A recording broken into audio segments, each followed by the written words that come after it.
Hey guys, it's Tsojiin. Hi. Apologies for the delay, but today I'll be covering a curated list of changes and additions for the update on February 2nd, 2026. I believe this is the first substantial content update we've gotten in weeks since Namek released. Not to discredit the important changes made in between now and then, I actually really like that Snake Roll included a short list of major changes you may have missed if you weren't paying attention to Final Stand. So without further ado, I think I'll begin with those before getting into the brand new content. Form Mastery was made noticeably easier, including fixing some of the bugs with the anti-macro system that prevented you from mastering forms in the first place.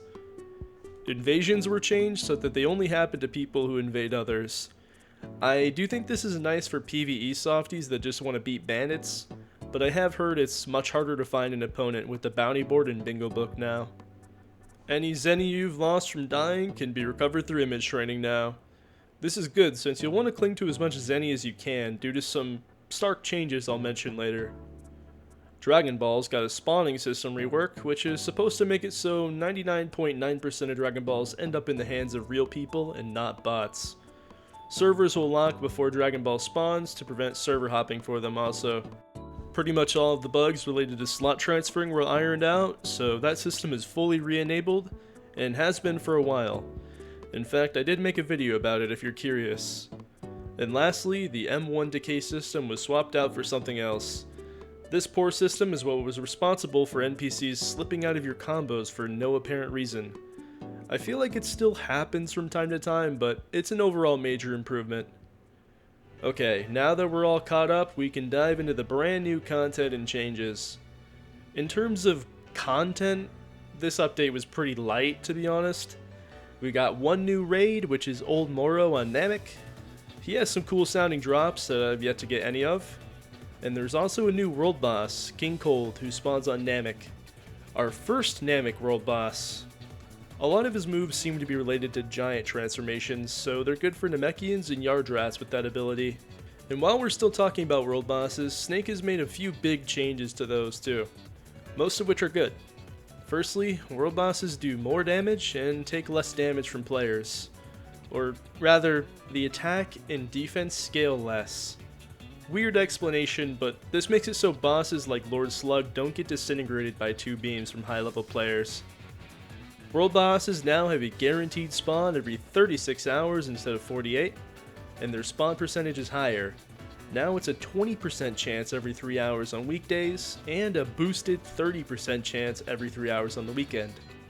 This gives more incentive to play on the weekend, and I hope they do something similar for Dragon Ball spawn rates.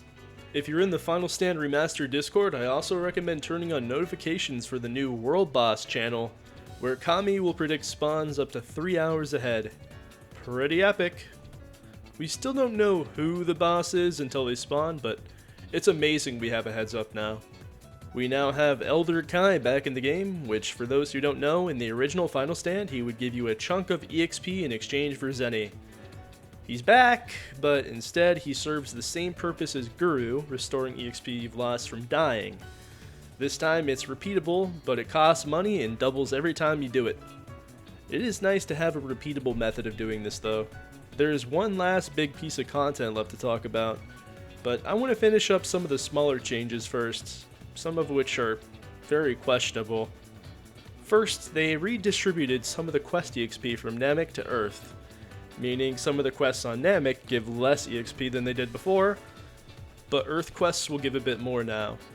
I guess this helps new players more.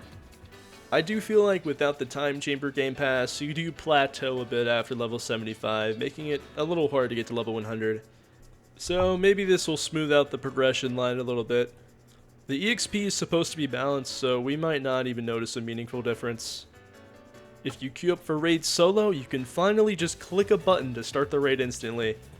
I don't know how this took so long to add. This is like basic quality of life, guys. I don't know how this took you October. So October, November, December, January. It took you guys like 3.5 months to figure this shit out. Okay, guys. Well, it's here now. That's huge.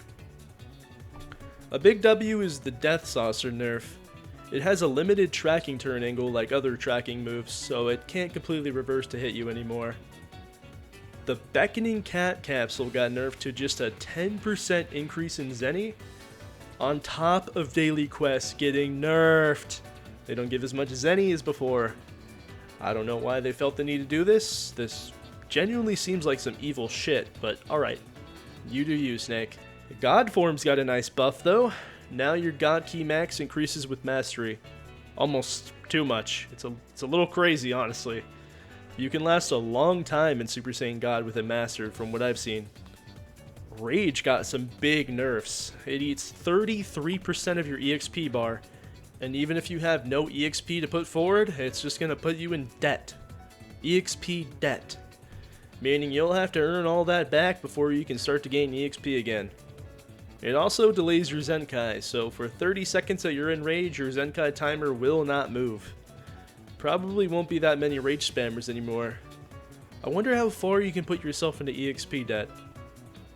If you get a Zenkai heal and turn the form off or go down a form too quickly, you'll lose the heal you got, so be careful. The last minor change I care to talk about is Majins will now lose their absorb stats when they die. This really sucks, I guess. I'm not really a Majin player, but I kind of feel for you guys. Having constant buff stats seemed like a really nice thing for you to have, but it's probably for the best. Play good and it won't matter to you, just don't die. Okay, now, I guess we should talk about what is probably the biggest thing for this game's longevity that got added in this update. A complete ranked rework. The community has been begging for this for months. World Martial Arts Tournament has been changed to a cross-server matchmaking 1v1 system, having you queue up, and if you win 3 rounds in a row, you get a tournament win. There's 3 brackets you go through: the preliminary, semifinals, and finals. I assume it tries to match you with people in the same bracket and region, but I know that's not always true, since sometimes you can fight the same person back to back if the player count is low. This new ranked mode is such a stark improvement. You get to fight outside in the main arena, you get placed in your own server with just your opponent, giving you the best odds for a stable network experience, and the leaderboard system seems really cool too.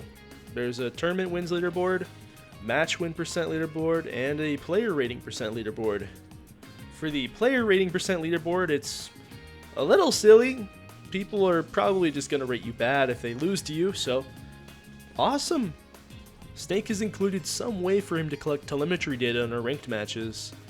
I imagine it works similar to the ranked data system in ABA, seeing which moves are used most often and what races. You should be able to easily tell what's broken.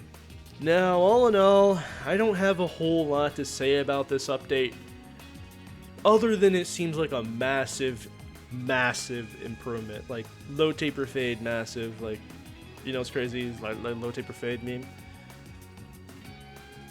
There's no way I'm leaving that in. I was absolutely among the people who didn't like the old tournament mode, and it led me to not really care about PvP for the longest time. Even when it was with my friends, I just had a sour taste in my mouth from the early days of this game, and everything PvP related just not being fun.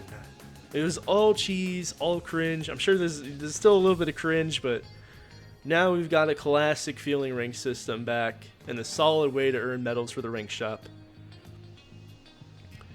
Thanks for watching, and if you enjoyed the video, I'd appreciate a like, and subscribe if you aren't already.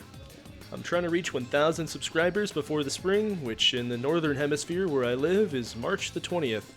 So we've got like a month and a half. I think we can do it, as long as I don't completely fall off, but you've all been so generous to me so far. Thank you so much. Anyways, that's about it.